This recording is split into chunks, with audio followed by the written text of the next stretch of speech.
जीवन में एक बार ऐसा दौर आया जब मैं बैंकरप्ट हो गया, दिवालिया हो गया। मेरी बनाई हुई कंपनी घाटे में चली गई, करोड़ों का कर्जा चढ़ गया, मेरा व्यक्तिगत बैंक बैलेंस जीरो यानी शून्य हो गया। कमाई के सब जरिए बंद थे और सरकार की तरफ से घर पर कुर्की के छापे लगे। ये बात धीरूभाई को पता चली। बिना किसी से पूछे या जाने उन्होंने अपने छोटे बेटे और मेरे मित्र अनिल से कहा, इसका बुरा वक्त है, इसे कुछ पैसे दे दो। अनिल ने मुझे आकर ये बताया,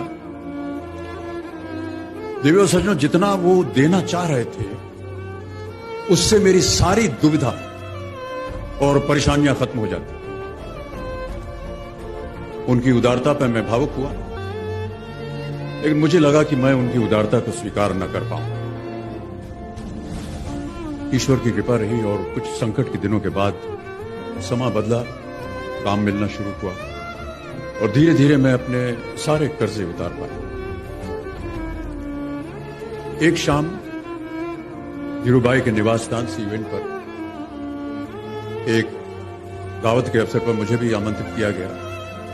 तो ऊपर लॉन में एक तरफ धीरूभाई बड़े से मेज पर अपने कुछ मित्रों, बड़े फाइनेंशियल और कॉर्पोरेट वर्ल्ड के दुनिया के दिग्गजों के साथ बैठे बात कर रहे थे। मुझ पर नजर पड़ी तो मुझे बुलाया और कहा, यहां मेरे साथ बैठो। मुझे बड़ा अजीब लगा, मैंने क्षमा मांगी और कहा, मैं उधर अपने मित्रों के साथ बैठा हूं, वही ठीक है।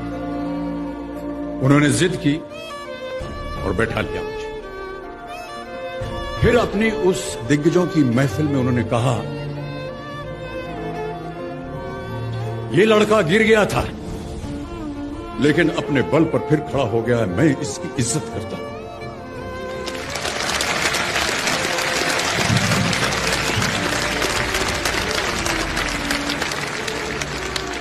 उनका ये व्यवहार और उनके वो शब्द मेरे लिए उस धनराशि से हजारों गुना ज्यादा मूल्यवान थे, जितना कि वे मुझे मेरी संकट से बाहर आने के लिए देने के लिए तैयार थे। ये उनका व्यक्तित्व।